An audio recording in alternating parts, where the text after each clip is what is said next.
मिलकर नई दुनिया, मिलकर बनाए हम नई दुनिया, मिलकर जीत ले हम सारी दुनिया।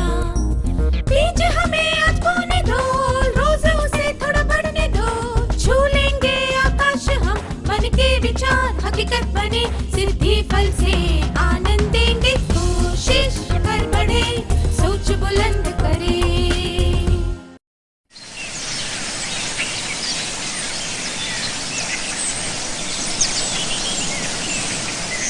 pond5.com। जीत का मंत्र ईर्ष्या से बचना। नमस्ते छात्रों, क्या आप सब मजे में हैं? क्या हम आज के सत्र की शुरुआत एक कहानी से करें? रविंद्र और रजत अच्छे मित्र हैं और वह एक ही कॉलोनी में रहते हैं। दशहरे के अवसर पर उनकी कॉलोनी में एक समारोह का आयोजन किया गया, जिसमें कई प्रतियोगिताएं रखी गई। समारोह के पहले कॉलोनी के लोगों को बिल्कुल एक जैसे डिब्बे दिए गए थे। उनसे कहा गया था कि वह अपनी इच्छा के अनुसार कुछ भी राशि या उपहार उसमें रखकर ला सकते हैं। ये डिब्बे इनाम के तौर पर विजेताओं को दिए जाने थे। नृत्य प्रतियोगिता में रविंद्र और रजत दोनों को प्रथम घोषित किया गया। इनाम में उन दोनों को एक जैसे डिब्बे मिले। जब रविंद्र ने अपना डब्बा खोला तो उसमें 100 रुपए का नोट निकला। वह बहुत खुश हुआ। फिर जब रजत ने अपना डब्बा खोला तो उसमें 200 रुपए थे। ये देखकर कुछ देर तक रविंद्र के चेहरे की मुस्कान चली गई। रविंद्र की खुशी गायब क्यों हो गई? क्या आप खुद को रविंद्र की जगह पर रखकर ये बता सकते हैं कि उसने मुस्कुराना क्यों छोड़ दिया? उसके मन में क्या चल रहा था?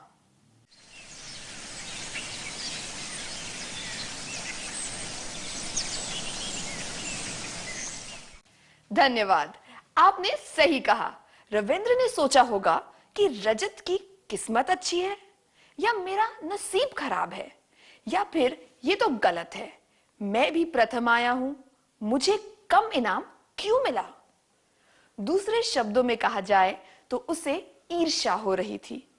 हम ये बात यकीन से कह सकते हैं क्योंकि उसके चेहरे से खुशी गायब हो गई थी। अगर आप रविंद्र की जगह होते तो आप में से कितने लोगों को ईर्ष्या होती? कृपया अपना हाथ ऊपर कीजिए। इस बारे में खुलकर बताने के लिए शुक्रिया। सभी लोगों को कभी ना कभी किसी बात के लिए ईर्ष्या होती है। कुछ लोगों को ज्यादा ईर्ष्या होती है तो कुछ लोगों को कम, है ना? क्या आपको कोई घटना याद है जब आपने ईर्ष्या महसूस की थी? मैं चाहती हूं कि आप सब कुछ देर के लिए ऐसी एक घटना के बारे में सोचें। आप जोड़ियां बनाकर भी बैठ सकते हैं और अपने साथी को इसके बारे में बता सकते हैं। अगर आप इस बारे में किसी से नहीं बताना चाहते तो कोई बात नहीं।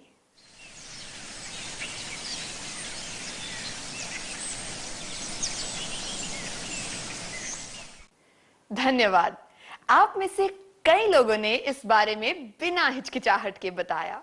हम जानते हैं कि ईर्ष्या होना आम बात है। आइए ईर्ष्या के बारे में कुछ और जानने की कोशिश करें। हमें किन परिस्थितियों में ईर्ष्या होती है? हमें ईर्ष्या होती है जब किसी व्यक्ति को कोई ऐसी चीज मिल जाती है जिसे हम पाना चाहते हैं। किसी ऐसे व्यक्ति को सफलता मिलती है जिसे हम पसंद नहीं करते। किसी व्यक्ति को कुछ मिल जाता है पर हमारे हिसाब से वह उसका हकदार नहीं है। इन तीन परिस्थितियों को हम तीन मुख्य वर्गों के रूप में भी देख सकते हैं। जब भी किसी को ईर्ष्या होती है तो उसका कारण इनमें से ही कोई वर्ग होता है। अब रविंद्र का ही उदाहरण लीजिए, जिसकी कहानी हमने सत्र की शुरुआत में पढ़ी थी। क्या आप बता सकते हैं कि रविंद्र की ईर्ष्या कौन से वर्ग में आएगी?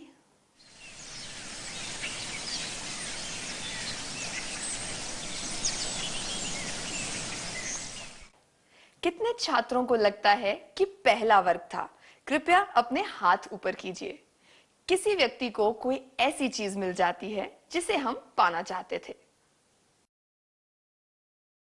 कितने छात्रों को लगता है कि दूसरा वर्ग था? कृपया आप अपने हाथ ऊपर कीजिए। किसी ऐसे व्यक्ति को सफलता मिलती है जिसे हम पसंद नहीं करते। कितने छात्रों को लगता है कि तीसरा वर्ग था? कृपया आप अपने हाथ ऊपर कीजिए। किसी व्यक्ति को कुछ मिल जाता है पर हमारे हिसाब से वह उसका हकदार नहीं है। जिन छात्रों को लगता है कि इन तीनों में से कोई भी वर्ग नहीं है, वह भी अपना हाथ ऊपर करें। धन्यवाद छात्रों। तो किसका जवाब सबसे उचित है? मैं समझाती हूं। पहले वर्ग में ईर्ष्या तब होती है जब किसी को ऐसी चीज मिल जाए जो हमारे पास ना हो। रविंद्र के हिसाब से देखें तो ऐसा नहीं है कि जो रजत को मिला था वो रविंद्र को नहीं मिला। अगर केवल रजत को इनाम मिलता तो ये वर्ग सही माना जाता। हमें पता है कि दूसरा वर्ग भी सही नहीं है, क्योंकि रविंद्र और रजत तो अच्छे मित्र हैं। वे एक दूसरे को पसंद करते हैं, इसलिए रविंद्र की ईर्ष्या का कारण ये नहीं माना जा सकता। अब हमारे पास आखिरी वर्ग बचता है। रविंद्र और रजत दोनों को विजेता घोषित किया गया और दोनों को इनाम मिला। असल में रविंद्र ने अपना डिब्बा पहले खोला और वह काफी खुश था, पर जब रजत ने डिब्बा खोला तो उसकी खुशी कुछ देर के लिए गायब हो गई।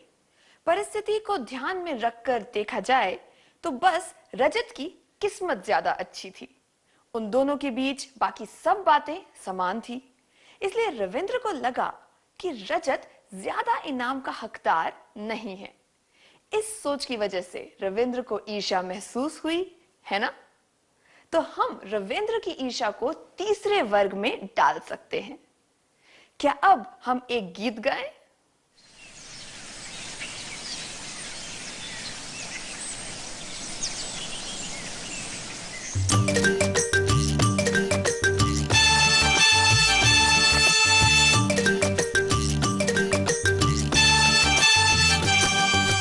खुद कर पार कर लेंगे हम, खुद कर पार कर लेंगे, खुद कर पार कर लेंगे हम, खुद कर पार कर लेंगे। ईर्ष्या एक खाई है जिसे खुद कर पार कर लेंगे, खुद कर पार कर लेंगे हम, खुद कर पार कर लेंगे।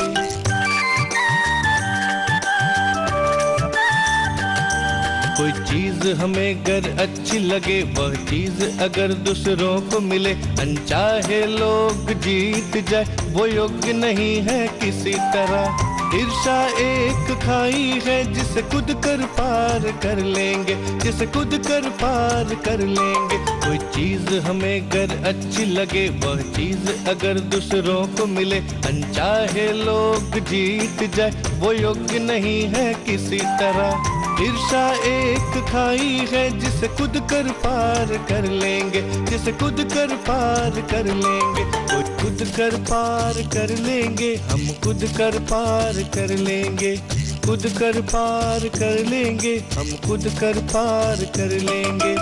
ईर्ष्या एक खाई है जिसे खुद कर पार कर लेंगे, खुद कर पार कर लेंगे हम, खुद कर पार कर लेंगे।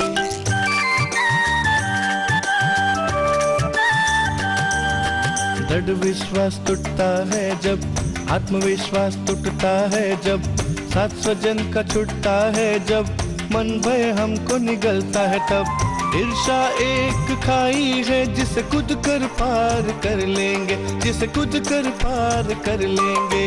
दृढ़ विश्वास टूटता है जब, आत्मविश्वास टूटता है जब, साथ स्वजन का छूटता है जब, मन भय हमको निगलता है तब।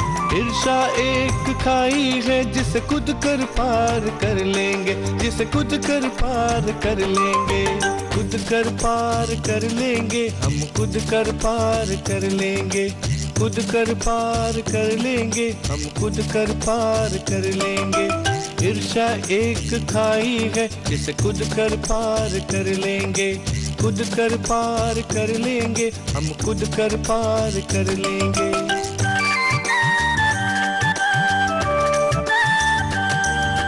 तुलना करना छोड़कर हम कहाँ भूले वह जान कर, धोकर मन के ये मैल को जागरूक होंगे सब जान कर। ईर्ष्या एक खाई है जिसे कूद कर पार कर लेंगे, जिसे कूद कर पार कर लेंगे।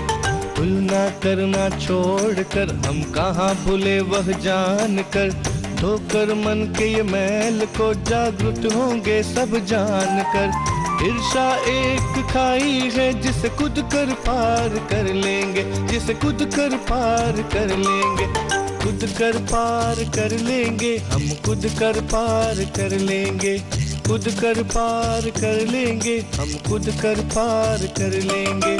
ईर्ष्या एक खाई है जिसे कूद कर पार कर लेंगे, कूद कर पार कर लेंगे, हम कूद कर पार कर लेंगे।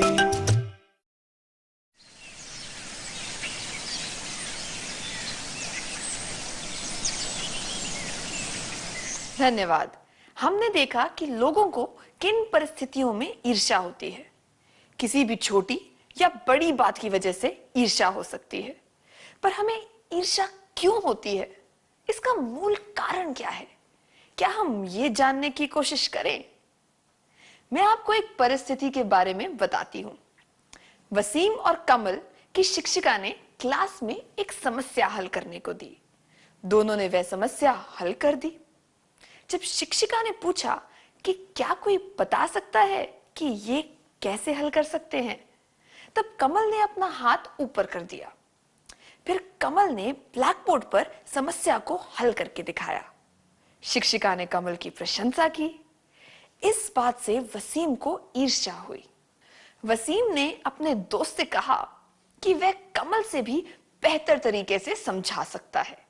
क्या 4 छात्र आगे आकर इसका अभिनय करके दिखा सकते हैं? आपको कमल, वसीम, शिक्षिका और कमल के दोस्त की भूमिका निभानी है।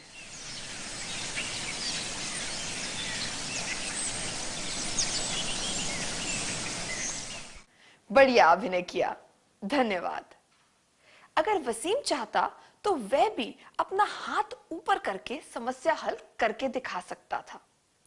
अगर उसने ऐसा किया होता तो शिक्षिका उसकी भी प्रशंसा करती। इस उदाहरण में देखा जाए तो वसीम में आत्मविश्वास की कमी थी, इसीलिए उसे ईर्ष्या हुई। आइए अब एक और उदाहरण देखें। शेखर एक मध्यम वर्गीय घर का लड़का है और दिखने में भी सुंदर है। उसका दोस्त शिवम भी ऐसे ही परिवार से है। शिवम के पास बहुत सारे कपड़े हैं और महंगा सामान भी। शेखर को शिवम से ईर्ष्या होती है। तो शेखर की ईर्ष्या की वजह क्या है? 1, क्योंकि शिवम बहुत अमीर परिवार से है। 2, क्योंकि शिवम उससे ज्यादा सुंदर है। 3, क्योंकि वह खुद को दूसरों से कम समझता है।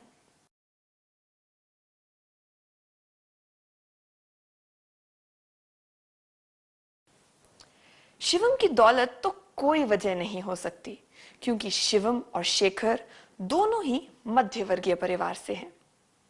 सुंदरता भी इसकी वजह नहीं हो सकती, क्योंकि शेखर भी बहुत सुंदर है और अपनी सुंदरता दिखाने के लिए उसे महंगे कपड़ों की जरूरत नहीं है। उसमें यह समझ नहीं है कि सादे और कम कीमत वाले कपड़ों को पहनकर भी आप अच्छे दिख सकते हैं। इसलिए उसकी ईर्ष्या का कारण यही हो सकता है कि वह खुद को दूसरों से कम समझता है। उसे लगता है कि उसके रूप रंग में शायद कोई कमी है। अब अगला उदाहरण देखेंगे। दिनकर एक होनहार छात्र है और उसकी क्लास के छात्र हमेशा अपनी कठिनाई लेकर उसके पास ही जाते हैं। उसे ये बात बहुत अच्छी लगती है कि सब लोग उसकी मदद मांगते हैं और शिक्षक भी उसको पसंद करते हैं। कई बार उसके पास बिल्कुल समय नहीं बचता, तब उसे इस बात का अफसोस भी होता है कि काश वह अपने लिए भी कुछ समय निकाल पाता। दिनकर की क्लास में एक नया छात्र आता है, परेश। जो कि उसके जितना ही होनहार है। दिनकर और परेश मित्र बन जाते हैं। दिनकर ध्यान देता है कि अब उसकी क्लास के कई छात्र परेश से भी मदद मांगने लगे हैं। उसके मन में ऐसा विचार आने लगता है कि ज्यादा लोग परेश से मदद क्यों मांग रहे हैं? क्या वह मुझसे ज्यादा होशियार है? दिनकर की ईर्ष्या का मुख्य कारण क्या है? एक, उसे यह लग रहा है कि अचानक ही सबने उसे दूर कर दिया। दो, उसे यह लग रहा है कि लोग उसे बिल्कुल ही भूल जाएंगे। तीन, उसे यह लग रहा है कि परेश के उससे ज्यादा मित्र बन जाएंगे। दिनकर को इन सब बातों की वजह से ईर्ष्या हो सकती है। सब लोग दिनकर की तरफ ध्यान देते हैं और उसके गुणों की कद्र करते हैं। दिनकर सबकी मदद करता है, इसलिए लोग उसके पास अपनी समस्या लेकर आते हैं। पर जब परेश उसकी जगह ले लेता है, तब उसे लगने लगता है कि सब लोग उसे भुला देंगे, इसलिए वह असुरक्षित महसूस करने लगता है। इसी वजह से उसे ईर्ष्या होने लगती है। अब हम एक कार्यकलाप करेंगे। कल्पना कीजिए कि आप दिनकर हैं। दिनकर की तरह सोचकर आप सबको अपने मन में इन सवालों का जवाब देना है। मैं चाहती हूं कि उसके बाद आप में से एक छात्र आगे आकर बताएं कि उसने इन सवालों के जवाब किस तरह दिए। उसे यह बताना है कि इन सवालों के जवाब देकर वह किस तरह अपनी ईर्ष्या को समझ पाया। एक, मुझे ईर्ष्या क्यों हो रही है? दो, क्या परेश मुझसे ज्यादा होशियार है? तीन, क्या मुझे अपने मित्र से ईर्ष्या होनी चाहिए? चार, क्या मैं किसी की मदद करने लायक नहीं हूं? पांच, सभी लोग परेश के पास जाएंगे तो क्या परेश सबको समय दे पाएगा?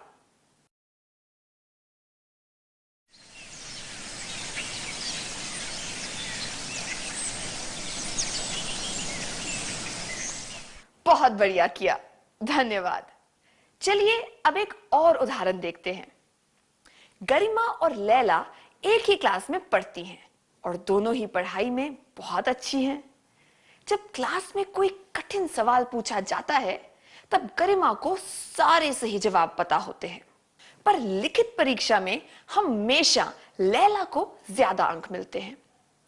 गरिमा को इस बात से ईर्ष्या होती है। आपको क्या लगता है, गरिमा की ईर्ष्या का क्या कारण है? एक, क्योंकि दोनों ही बहुत होशियार हैं और पढ़ाई में अच्छे हैं। दो, क्योंकि वह लिखित परीक्षा में अच्छी नहीं है।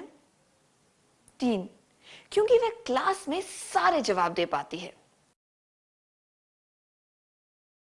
गरिमा पढ़ाई में अच्छी है और वह कठिन सवालों के भी जवाब दे पाती है, पर जब लिखित परीक्षा की बारी आती है, तब वह लैला से थोड़ी पीछे रह जाती है और लिखित परीक्षा के अंकों के आधार पर ही सबका मूल्यांकन किया जाता है। इसलिए उसे लगता है कि उसमें कुछ कमी है और इसी वजह से उसे ईर्ष्या होती है। क्या आप ऐसे किसी व्यक्ति से मिले हैं जिसे इस वजह से ईर्ष्या हुई हो कि उसमें कुछ कमी है और वह ये बात मानना ना चाहती हो? क्या आप इसके बारे में अपने दोस्त को बता सकते हैं? अगर आप इसके बारे में किसी से बात ना करना चाहें, तो इस बारे में कुछ देर के लिए अपने मन में सोच सकते हैं।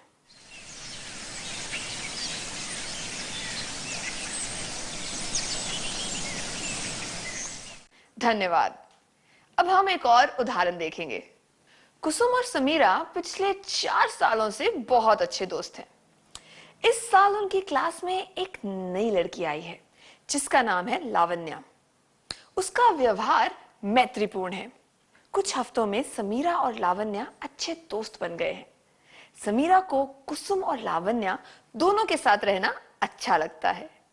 वह किसी के साथ पक्षपात नहीं करती, पर जब समीरा लावण्या के साथ बात करती है तो कुसुम को ईर्ष्या होती है। कुसुम को ईर्ष्या क्यों होती है? एक, क्योंकि समीरा और लावण्या अच्छे दोस्त बन गए हैं। 2, क्योंकि कुसुम को लगता है कि लावण्या उसकी करीबी दोस्त नहीं है। 3, क्योंकि उसको ये डर है कि समीरा और उसकी दोस्ती खत्म हो जाएगी।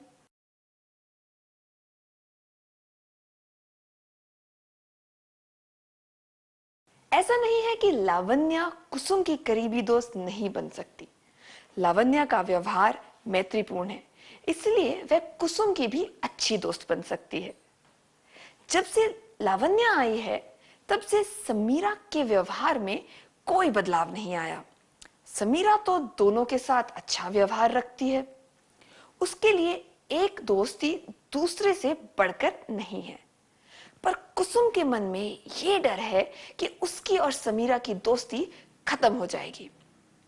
एक तरह से कुसुम समीरा पर अपना हक जता रही है।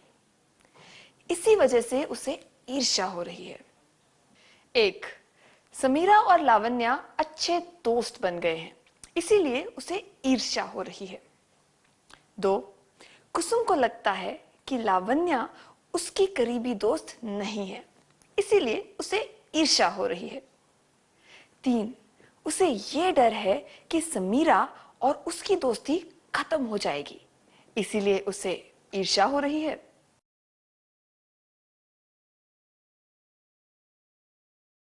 क्या आपको कभी इस वजह से ईर्ष्या हुई है कि आप किसी पर अपना हक जमाना चाहते थे? आपने इस तरह की ईर्ष्या किसी भी व्यक्ति के लिए महसूस की होगी, जैसे कि परिवार का कोई सदस्य या फिर आपका कोई दोस्त। क्या आप 2 मिनट के लिए इसके बारे में मन में सोच सकते हैं?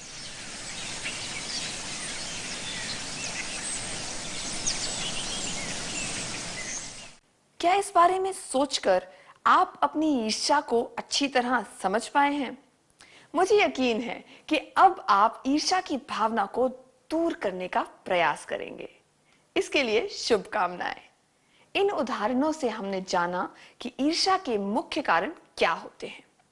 क्या हम इनकी एक सूची बनाएं? ईर्ष्या के कुछ मुख्य कारण हैं: आत्मविश्वास की कमी, आत्मसम्मान की कमी यानी खुद को दूसरों से कम समझना, डर और असुरक्षित महसूस करना कि सब लोग आपको भूल जाएंगे, कि आप में कुछ कमी है, कि आपकी दोस्ती या कोई रिश्ता खत्म हो जाएगा। ये कुछ मुख्य कारण हैं जिनकी वजह से हम ईर्ष्या महसूस करते हैं। जैसे कि मैंने पहले कहा था, परिस्थितियां अलग अलग होती हैं, इसलिए किसी को ज्यादा ईर्ष्या महसूस होती है और किसी को कम। हर व्यक्ति अलग अलग तरह से ईर्ष्या महसूस करता है। अब मैं आपसे एक प्रश्न पूछूंगी, ईर्ष्या की भावना अच्छी होती है या बुरी?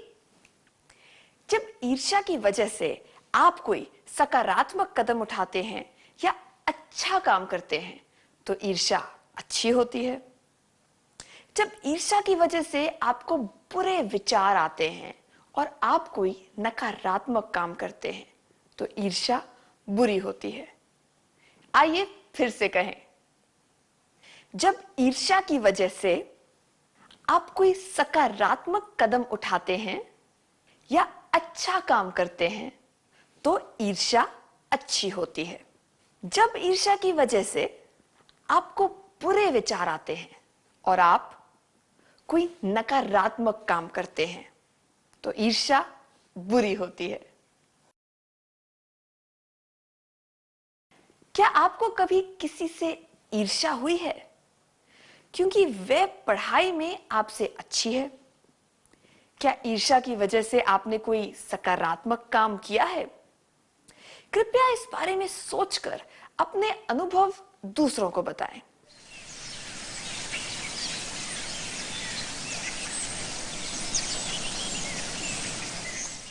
बहुत बढ़िया, धन्यवाद। क्या अब हम देखें कि ईर्ष्या की वजह से आपने या किसी और ने कौन सा नकारात्मक कार्य किया? कृपया जोड़ियां बनाकर बैठ जाएं और एक दूसरे को इसके बारे में बताएं। अगर आप ये बात किसी को नहीं बताना चाहते हैं तो आप इसके बारे में कुछ मिनट के लिए अपने मन में भी सोच सकते हैं।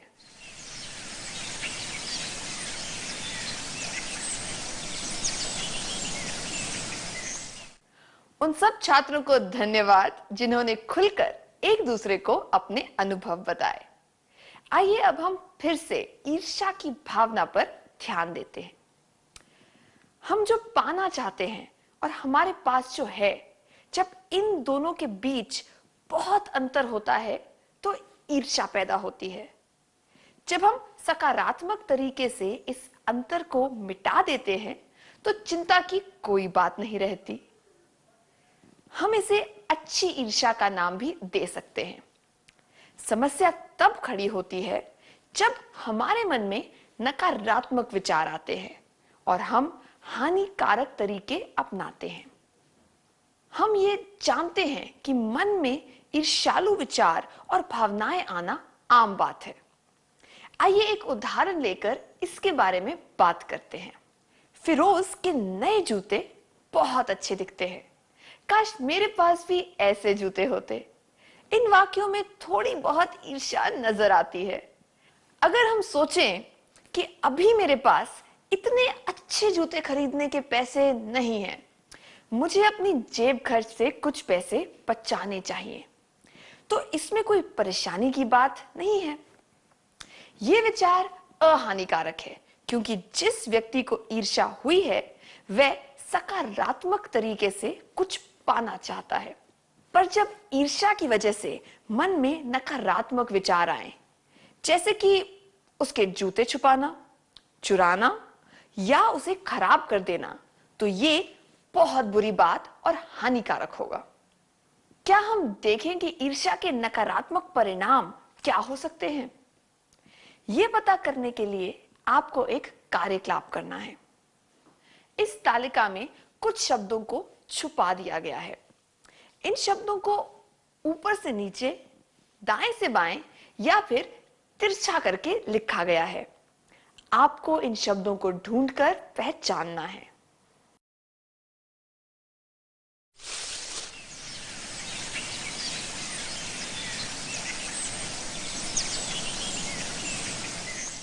क्या आपने कार्य पूरा कर लिया?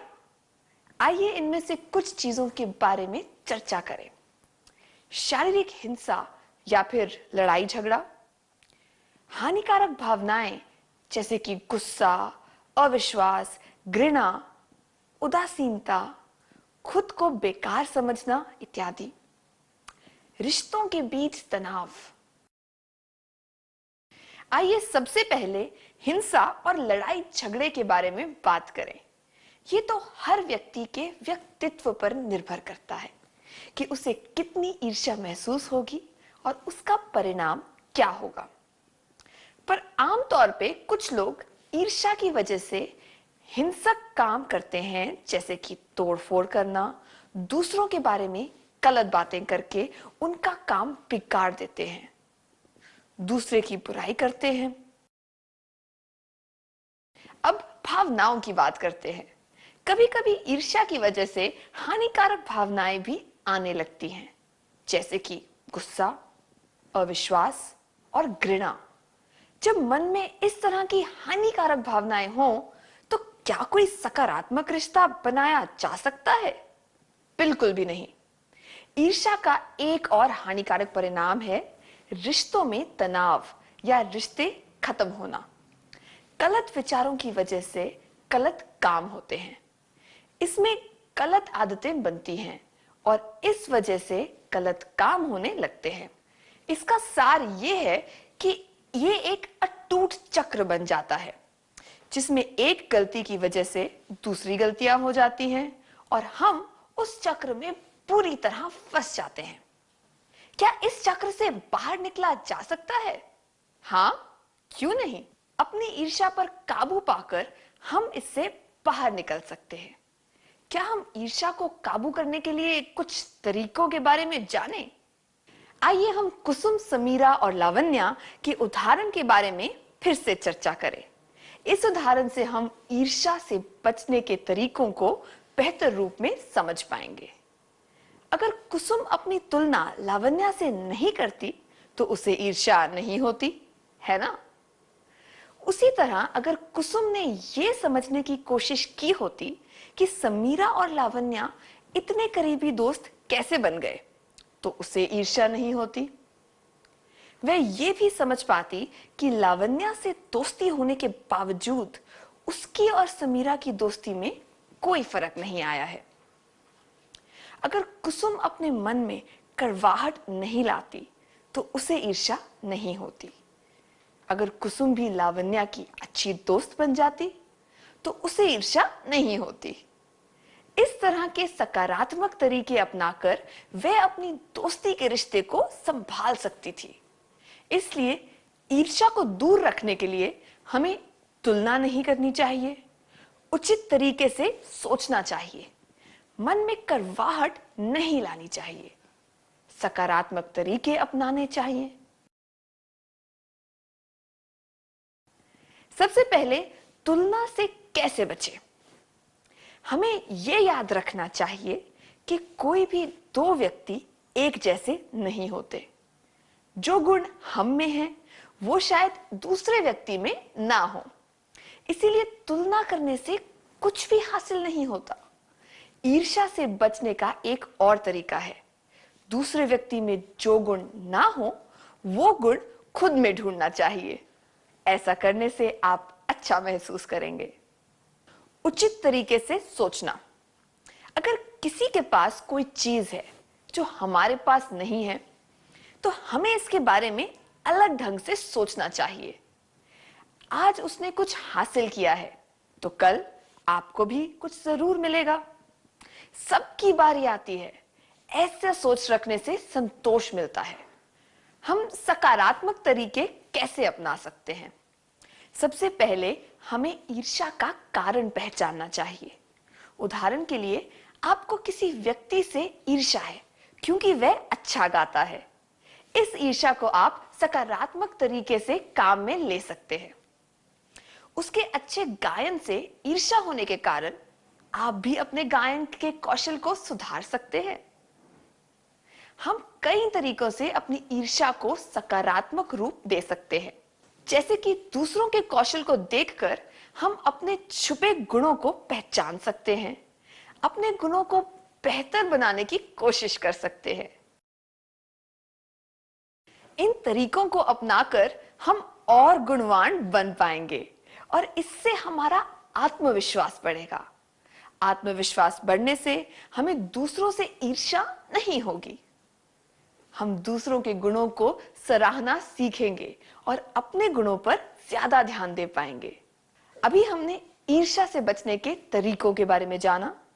मुझे यकीन है कि अब आप ईर्ष्या को दूर रखने के तरीके सीख गए होंगे। तो क्या हम आज के सत्र का सार संक्षेप कर लें? क्या आप एक एक करके मुझे सारी मुख्य बातें बता सकते हैं?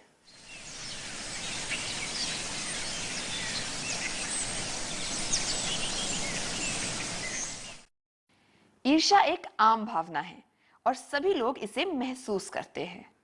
ईर्ष्या के कारण हैं आत्मविश्वास की कमी, आत्मसम्मान की कमी, यानी खुद को दूसरों से कम समझना, खुद को असुरक्षित महसूस करना या किसी बात का डर होना। जब ईर्ष्या की वजह से कोई सकारात्मक काम होता है तो वह ईर्ष्या बुरी नहीं होती। जब ईर्ष्या की वजह से नकारात्मक विचार आए और गलत काम हो तो वो ईर्ष्या बुरी होती है।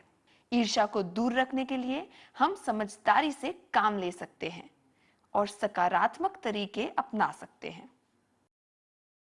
बहुत अच्छी तरह बताया आप सबने। धन्यवाद।